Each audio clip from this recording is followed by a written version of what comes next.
검찰이 대선 전에 이재명 잡자 상고장을 300쪽을 만들었습니다. 2심에서 냈던 항소장의 3배에 달한다. 그때 100쪽이었는데, 자, 이게 뭘 의미를 하느냐? 일단 과연 검찰을 믿을 수 있느냐? 검찰이 지금 법원이 어떻게 보면은 법원이 전부 다 이재명 앞에 완전히 슬슬 기는 그런 모습을 보이고 있죠. 헌법재판소도 마찬가지고 지금 법원에서 최근 들어서 보면은 뭔가 손이 작용한 것 아닌가 이렇게 보일 정도로 이재명의 무죄도 그렇고 갑자기 이 각종건 그거는 뭐 군사 법원이기는 하지만은 각종건이 그 보석으로 석방이 되고 또 김만배 그 어떤 뭐 로비 이게 또 무죄가 나오고 자 이런 상황에서 법원이 과연 제대로 재판을 할까 상당히 의아스럽죠.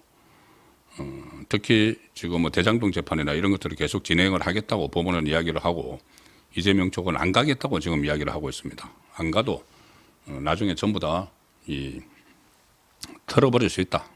정권만 잡으면은. 심지어 대장동 그 민간업자들 재판에 정인으로 책됐다는데 5번 안 갔죠. 5번 안 갔는데 이 4번째 안 갔을 때는 법원에서 또 한 번 안 오면은 구금하겠다, 뭐 구인하겠다, 감치하겠다 이렇게 윽박질러 놓고는 진짜 5번째 안 가니까는 아예 그냥 포기하겠다. 정인으로 부르는 거 포기하겠다. 그게 법원입니까? 일반 국민은 상상도 하지 못할 일이죠. 그렇게 버젓이 지금 법원이 이재명 앞에 완전히 고개를 숙인 상황인데 지금 이 대법원이 자 조희대 대법원장도 지금 여러 가지 비판을 많이 받아야 됩니다. 법원이 그렇게 하는데도 한 번도 어떤 입장 표명 같은 것도 내지 않고 있는데 지금 이재명의 2심 선거법 2심이 지금 대법원에 올라갔죠. 그리고 절차가 굉장히 빨리 지금 진행이 되고 있습니다. 진행이 되고 있고 그래서 그때 그 파기환송이 아니고 파기자판 이야기도 나왔죠. 이게 완전히 지금 없어진 카드는 아닙니다. 좀 날짜가 가면서 점점 어려워지는 것 아니냐고 하지만은 대법원이 스스로 결정을 내리는 그런 그 파기자판까지도 이야기가 되고 있는데 어쨌든 이 대법원에서 그 6월 3일 조기 대선일 전에 다른 건 다 놔두고 그 6월 3일은 또 어떤 날인지 아십니까? 6월 3일이 이재명의 위정교사 2심에서 지금 구형 나오는 날입니다. 결심 공판 나오는 날이 바로 대선일입니다. 물론 안 하겠죠. 재판 그때 안 열겠죠. 그런데 그 정도로 이재명은 이런저런 사법 리스크에 여전히 걸려있는 상황인데 가장 지금 관심은 이재명의 공직선거법 위반 대법원이죠. 그럼 이게 언제 나올 것이냐. 6월 3일 전에 나올 가능성이 있느냐. 일단 언론에서도 지금 진행되는 그 속도로 보면은 선고가 나올 가능성도 있다고 파악을 하고 있습니다. 이게 지금 2심에서 무죄를 받았는데 이것을 스스로 대법원이 판단을 하는 이 파기자판을 하든 아니면은 이것을 다시 돌려보내든 그 고법에 다시 돌려보내든 유죄로 취지로 다시 돌려보내든 이렇게 하면은 선거판에 엄청난 영향을 미치게 되죠. 물론 그것을 또다시 면죄부를 줄 가능성도 전혀 배제할 수 없습니다. 그러니까 검찰 쪽의 상고를 기각을 해버릴 가능성. 지금 워낙 법원이 이재명 앞에서 설설기는 상황이라서 이제 그런 부분까지 염두에 두고 제가 여러분들께 말씀을 드려야 되는 상황입니다.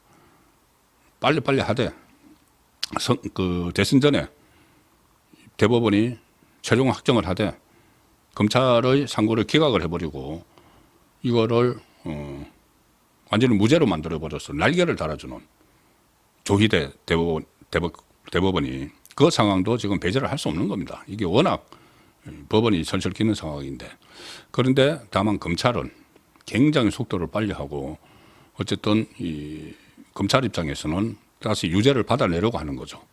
그리고 어떻게 보면 시간 속도도 그렇고 상고장의 내용도 더 꽉꽉 채워서 지금 대법원에 보내고 있습니다. 대법원이 이 검찰이 일단 그 검찰이 지난 어제 대법원 3부에 이재명 공직선거법 항소심 상고 이호서를 제출했죠. 이 법정 제출 기한보다 10일 이상 빨리 신속 재판을 빨리 선고를 해달라. 6월 3일 대선 전에 대법원에 작정을 해달라. 검찰 입장에서는 유죄를 받아내야 되는 것이죠. 그렇게 하니까 대법원이 하루 만에 남부지법에 전달을 했고, 그리고 그렇게 항소심 상고 이호서를 제출을 했는데 대법원이 그 상고 이호서를 오늘 바로 하루 만에 이재명 쪽에 송부를 해버렸습니다. 오늘 하루 만에 송부를 해버렸습니다. 그러니까 대법원도 굉장히 빨리 지금 속도를 내고 있는 거죠. 대법원 사무관이 오늘 서울 남부지방법원에 검찰로부터 제출받은 상고 이호서를 인편으로 전달했다. 사람이 아예 가서 계속 패문부재하고 안 받으니까 이재명이 패문부재하고 막 서류 안 받고 막 도망다니니까 아예 사람을 보냈습니다. 인편으로 전달을 했다. 왜 남부지법이냐? 그 국회 의사당이 서울 남부지방법원 관할이죠. 그래서 이재명의 국회의원실로 곧장 사람이 가서 저번에도 그랬었죠. 사람이 가서 아예 전달을 해버렸다. 하루 만에. 하루 만에 남부지법에 전달을 했고 이재명에게 송달하기까지 반나절도 채 안 걸렸다. 오늘 반나절도 안 걸렸다. 바로 남부지법에서 받아서. 그래서 특히 대법원에서 직접 지방법원에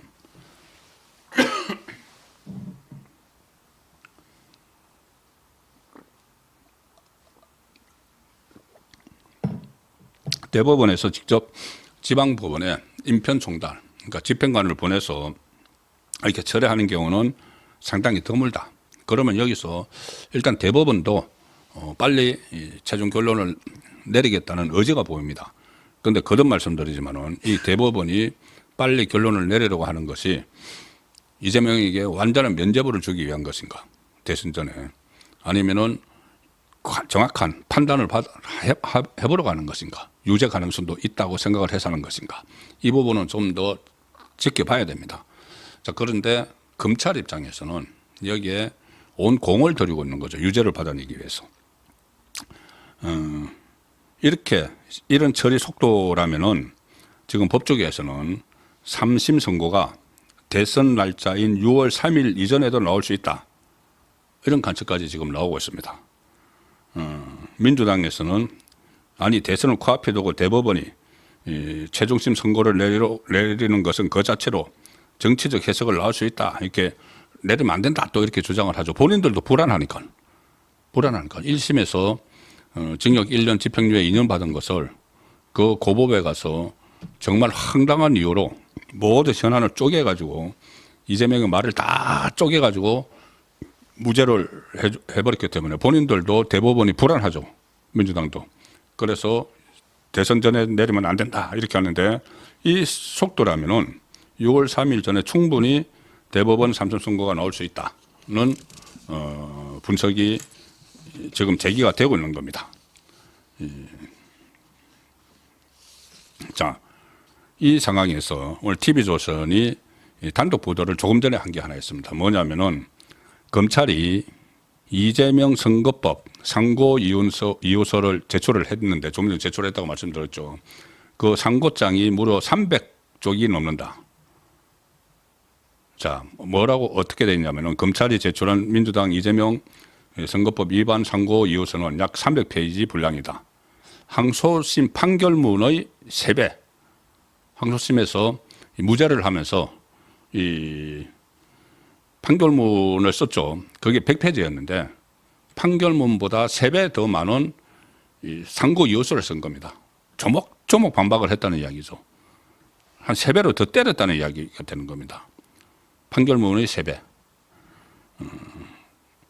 대법원 상고의 상고 이호서를 어제 제출을 했는데 이 서울고법 형사 6-2부 최은정 그 재판부의 판단에 최정 법칙 위반과 판단 유탈, 심리 미진, 법리 오해가 있었다 이렇게 하면서 뭐로 판결문의 3배에 달하는 이 상고 이호서를 올렸다.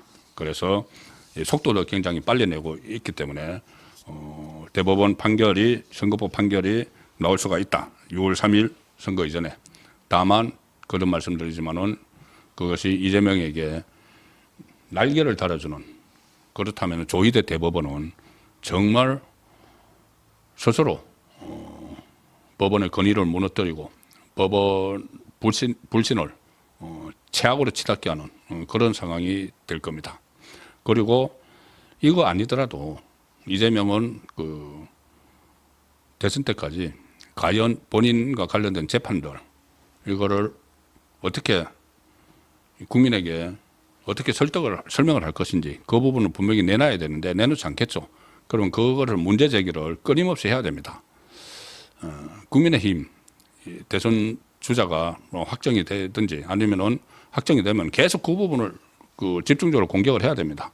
이게 나중에 엄청난, 그러니까 이재명의 어떤 뭐 국정 운영 능력이나 뭐 좌파 포퓰리즘이나 또는 그 뭐 정치 보복을 할 그런 성향 뭐 이런 것들도 아주 중요하게 공격을 해야 되지만은 무엇보다도 이 사법이기 때문에 국정에 대혼란이 올 수 있다는 거, 이것이 확정이 되지 않은 상황에서 계속 끌고 가게 돼서 만에 하나 집권을 하게 되면은 나라가 대혼돈에 빠진다는 것을 적극적으로 국민에게 알리는 그런 작업들을 지금부터 준비를 해야 됩니다.